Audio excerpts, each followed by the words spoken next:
Praise the lord. प्रभू येशू ख्रिस्ताच्या गोड मधुर सुंदर सामर्थ्यशाली नावामध्ये तुम्हा सगळ्यांना पुन्हा एकदा सलाम. आज पुन्हा एकदा परमेश्वराचं वचन घेऊन मी तुमच्या समोर आलोय. या आपण थोडा वेळा अगदी परमेश्वराच्या वचनांकडे जाऊया, बघूया, ऐकूया आणि शिकण्याचा प्रयत्न करूया. पहिले शमूएलाचा 17वा अध्याय, आणि या अध्यायामध्ये आपल्याला एक सुंदर घटना पाहायला मिळते. आणि इकडे पहिलंच वचन सांगते की पलिष्ठी लोकांनी युद्धासाठी आपल्या सेना एकवट केल्या. पॅलेस्टाईन आणि इस्रायल वॉर आत्ताही चालू आहे. हमासचं जे युद्ध चालू आहे ते आम्हाला माहीत आहे. आणि त्या काळामध्ये देखील असंच पलिष्ठी लोक इस्रायल संगती वाद करायचे, भांडण करायचे. आणि तेव्हापासून ही भांडणं, हे वादविवाद चालू आहेत. आणि या पलिष्ठी लोकांनी युद्धासाठी सेना एकवट केल्यात आणि इस्रायलच्या बॉर्डरवरती येऊन त्यांनी तळ ठोकलाय. आणि त्या पलिष्ठ्यांच्या सैन्यामध्ये एक गॉलियत नावाचा व्यक्ती होता.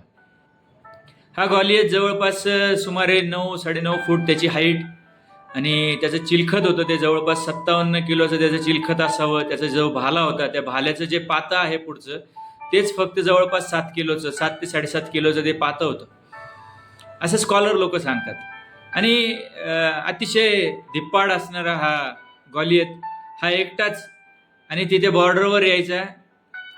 त्यांची सगळी सेना होतीच, पण हा एकटाच समोर यायचा आणि तो असं सांगायचा, तो असा चॅलेंज द्यायचा की इस्रायल सैन्यांपैकी एका व्यक्तीने माझ्या संगती युद्ध करावं, आणि जर आम्ही जिंकलो, म्हणजे पॅलेस्टाईन जर जिंकलं तर इस्रायलने त्यांची गुलामी करायची, आणि जर इस्रायल जिंकलं तर पॅलेस्टाईननी इस्रायलची गुलामी करायची.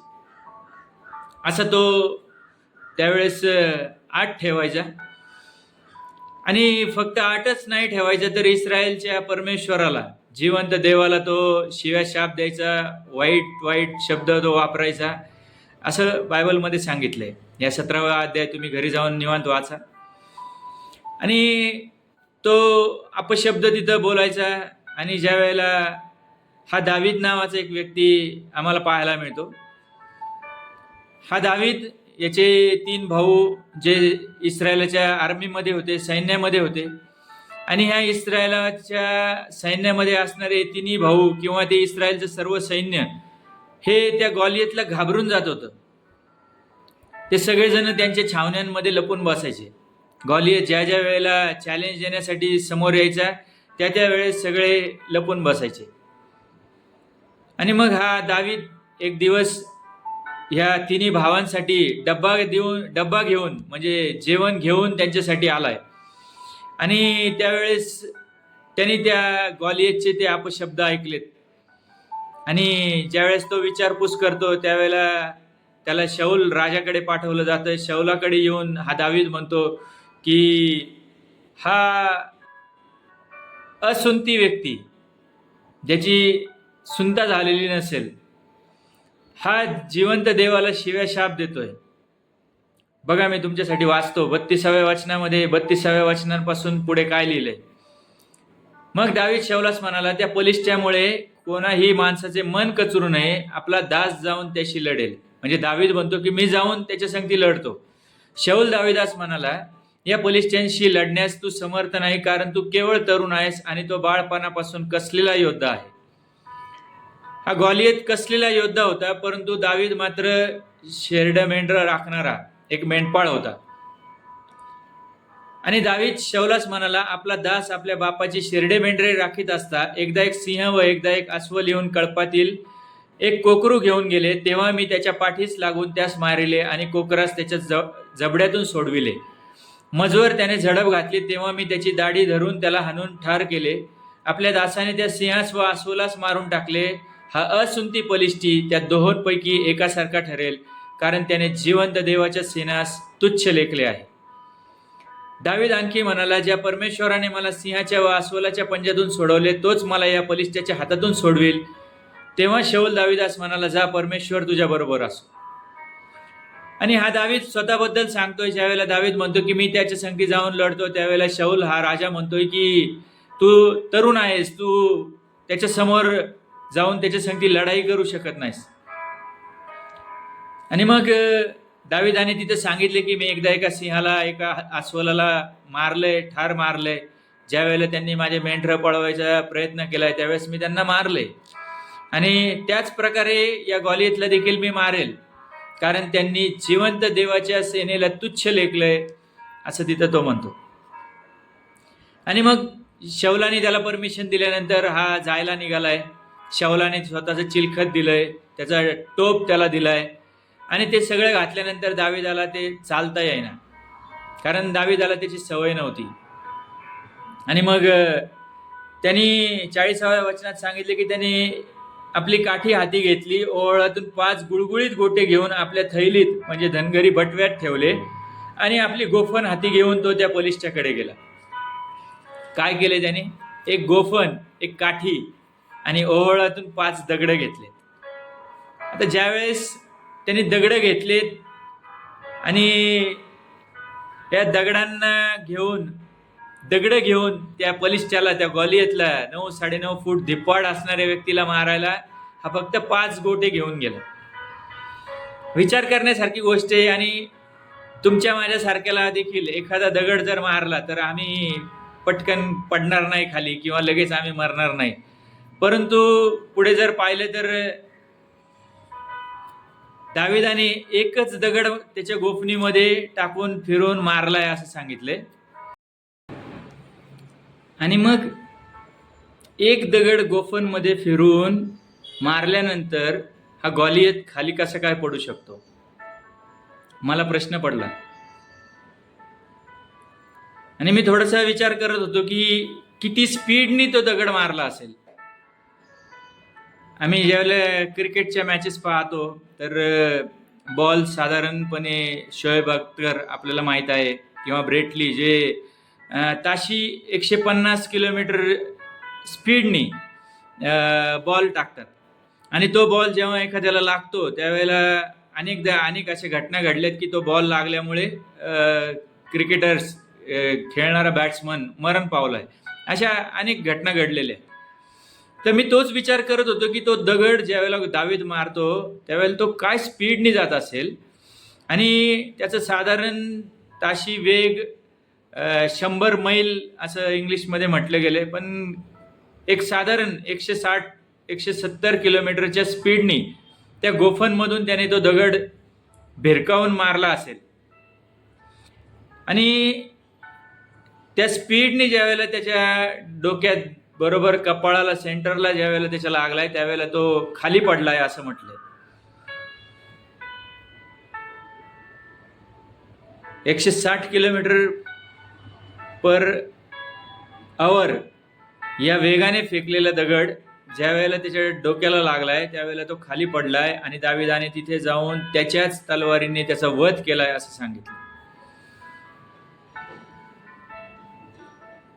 त्याही अगोदर दावीद असं म्हणतो की आज परमेश्वर तुला माझ्या हाती देईल, मी तुझा वध करीन व तुझे शिर धडापासून वेगळे करीन. मी आज पलिष्ठी सैनिकांची प्रेते आकाशातील पक्षास व वनपशूस देईल. तेव्हा इस्रायलामध्ये देव आहे आणि अखिल पृथ्वीस विदित होईल. आणि या सगळ्या समुदायास कळून येईल की परमेश्वर तलवारीने व भाल्याने विजयी होतो असे नाही, कारण हे युद्ध परमेश्वराचे आहे, तो तुम्हास आमच्या हाती देईल. परमेश्वराची अभिवचनं पहा आणि दाविदाचा देवावरती असणारा विश्वास पहा. 9-9.5 फूट व्यक्तीच्या समोर, धिप्पाड कसलेला योद्धा अशा व्यक्तीच्या समोर जाऊन हा जवळपास 5 फूट 8 इंच जवळपास त्याची हाईट असावी असं म्हणतात. आणि 5 फूट 8 इंच 9 इंच मॅक्झिमम त्याची हाईट असेल अशा व्यक्तीला 9.5 फूट हाईट असणाऱ्या व्यक्तीच्या समोर जाऊन त्याच्या संगती युद्ध करणं शक्य नाही, सोपं नाही, सहज नाही. एखादा व्यक्ती घाबरून गेला असता, परंतु हा दावीद परमेश्वराच्या नावाने त्याच्या समोर गेलाय. हालेलुया. एक अद्भुत विश्वास आम्हाला या दाविदाकडे पाहायला मिळतो. आणि त्याचा विश्वास पाहून आम्हाला आज शिकायचंय की आमच्याही जीवनामध्ये अनेक प्रकारचे गॉलियत असतील, अनेक प्रकारचे. ते व्यसनांचे असतील, ते रोग आजार विकारांचे असतील, ते वादविवादाचे असतील, ते गॉलियत कोणत्याही प्रकारचे असू शकतील. तुमच्या जीवनातलं अपयश एक प्रकारचा गॉलियत आहे. तुमच्या जीवनातले आजार आणि विकार एक प्रकारचा गॉलियत आहे. तुमच्या जीवनातले संकट, समस्या, अडीअडचणी एक प्रकारचे गॉलियत आहेत. अशा अनेक प्रकारचे गॉलियत आमच्या जीवनामध्ये येतात. परंतु घाबरून जाण्यापेक्षा परमेश्वराच्या नावाने आम्ही त्यांना सामोरं जायला शिकूया. कारण आमचा देव आमच्या संगती उभा राहणारा परमेश्वर आहे. हालेलुया. आणि तो परमेश्वर म्हणतो निर्गम 14:14 मध्ये की तुम्ही शांत राहा, तुमची लढाई मी लढतो. तुम्ही शांत राहा. निर्गम 14:14 मध्ये सांगितले की परमेश्वर तुमच्या बाजूने लढेल. हालेलुया. जर आमचा देव आमच्या बाजूने लढायला समर्थ असेल तर कितीही मोठा गॉलियत येऊ दे, आमचा देव सगळ्या गोष्टींची काळजी घ्यायला समर्थ आहे. हालेलुया. प्रियांनो, विचार करायला शिका. युद्ध परमेश्वराचं आहे असं 43व्या वचनामध्ये दावीद आम्हाला शिकवतो. आम्हाला शांत राहायचंय. इब्री 2:14 मध्ये सांगितले की अशाच पद्धतीने आमची लढाई लढण्यासाठी प्रभू येशू ख्रिस्त आला. आमची लढाई लढण्यासाठी प्रभू येशू ख्रिस्त या जगामध्ये आला. मी वाचतो तुमच्यासाठी ते वचन. ज्या अर्थी मुले एकाच रक्तमांसाची होती त्या अर्थी तोही त्यांच्यासारखा रक्तमांसाचा झाला. हेतू हा की मरणावर सत्ता गाजविणारा म्हणजे सैतान याला मरणाने शून्यवत करावे. जो गॉलियत मरण घेऊन, गुलामी घेऊन त्या इस्रायलांच्या समोर गेला होता, त्याच प्रकारे तुम्ही आणि मी एक प्रकारे गुलामगिरीमध्ये, पापाच्या गुलामगिरीमध्ये, अंधकाराच्या सत्तेमध्ये आम्ही होतो. परंतु त्या मरणावरती सत्ता गाजवणारा सैतान याला त्या मरणानेच शून्यवत करावं म्हणून प्रभू येशू ख्रिस्त या जगामध्ये आला. मरण जे आमच्या प्रत्येकासाठी राखून ठेवलेलं आहे. शरीरामध्ये आम्हाला प्रत्येकाला मरायचंय, परंतु आम्हाला आत्म्यामध्ये मरण नाही. प्रियांनो, आत्मा मरणार नाही आणि आत्म्याला मरणातून बाहेर काढावं, आत्म्याला त्या नरकाच्या अग्नीपासून वाचवावं म्हणून प्रभू येशू ख्रिस्त या जगामध्ये आला. मरणावर सत्ता गाजवणारा सैतान याला मरणाने शून्यवत करावं म्हणून प्रभू येशू ख्रिस्त या जगामध्ये आलाय असं सांगितलं. रोम 6:14 मध्ये असं सांगितले की आम्ही कृपेच्या अधीन आहोत. तुमच्यासाठी वाचतो ते वचन. रोम 6:14 मध्ये म्हटलंय, तुम्ही नियमशास्त्राधीन नाही तर कृपेच्या अधीन आहात, म्हणून पाप तुमच्यावर सत्ता चालविणार नाही. पाप आमच्यावर सत्ता चालू शकत नाही. कुठलाही गॉलियत आमच्यावर सत्ता चालू शकत नाही. कुठल्याही प्रकारचं पाप, आम्ही असं म्हणू की मी कदाचित व्यसनांमध्ये होतो, व्यभिचारामध्ये होतो, मी चोरी करणारा होतो, मी खून करणारा होतो. प्रियांनो, मला सांगू द्या, अनेक गुन्हेगार बदललेत. जेलमध्ये असणारे, ज्यांनी मर्डर केलेत, असे लोक आज प्रभू येशू ख्रिस्ताला त्यांनी स्वीकारले, ते देवावर विश्वास ठेवतात, ते येशूच्या नावामध्ये जगणारे लोक आहेत. आणि बायबल आम्हाला शिकवतो की आम्ही नियमशास्त्राधीन नाही तर आम्ही आता कृपेच्या अधीन आहोत. हालेलुया. ही एक अद्भुत आणि मोठी सुंदर गोष्ट तुमच्या माझ्यासाठी आहे की आम्ही स्वतःला पापी म्हणून घेण्यापेक्षा आम्ही जिवंत देवाच्या कृपेच्या अधीन आहोत. त्या प्रभू येशू ख्रिस्ताची कृपा आमच्यावरती आहे असं म्हणायला आपण शिकूया. तो देव आम्हाला सगळ्या वाईटातून, सगळ्या प्रकारच्या त्रासातून, समस्यातून, आजार विकारातून बाहेर काढण्यासाठी समर्थ असणारा परमेश्वर आहे. कारण युद्ध आमचं नाही तर युद्ध त्या परमेश्वराचं आहे. कितीही मोठे गोलियात येऊ द्यात, कितीही मोठे असू द्यात, माझा देव समर्थ आहे. हालेलुया. आणि आमच्या जीवनामध्ये असणारे गॉलियत, अपयश असेल, निंदा असेल, तिरस्कार असेल, धिक्कार असेल, लोकांनी नाकारला असेल, लोकांनी विश्वासघात केला असेल, आजारांमुळे त्रासून गेला असतात, काही आजार लवकर बरे होत नाहीत किंवा ते मरेपर्यंत बरे होत नाहीत, असेही काही आजार आहेत. अनेक प्रकारचे गॉलियत आमच्या जीवनामध्ये असतील. परंतु आम्हाला आज विचार करायचा, एकाच दगडाने गॉलियत मेलाय. हालेलुया. एकाच दगडाने. बाकीचे 4 दगड जे एक्स्ट्रा होते ते कृपा दर्शवतात. परमेश्वराची ग्रेस ज्याला म्हटलं जातं. इफिस 1:13 मध्ये सांगितलंय. मी तुमच्यासाठी वाचतो काही वचन पटापट अगदी.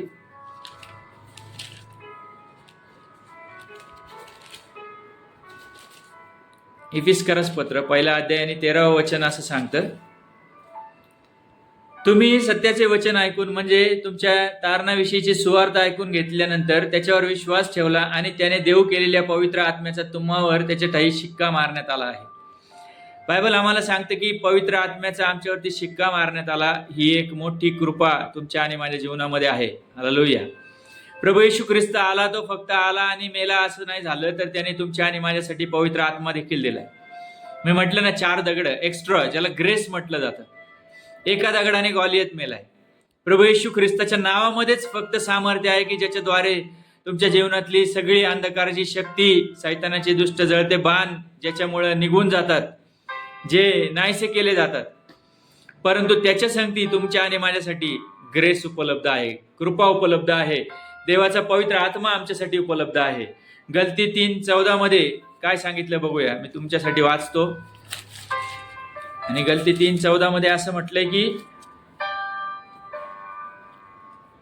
ह्यात उद्देश हा की अब्राहमाला दिलेला आशीर्वाद ख्रिस्त येशूमध्ये परराष्ट्रीयांना मिळावा, म्हणजे आपणाला विश्वासाच्या द्वारे आत्म्याविषयीचे अभिवचन मिळावे. प्रभू येशू ख्रिस्ताच्या द्वारे आम्हाला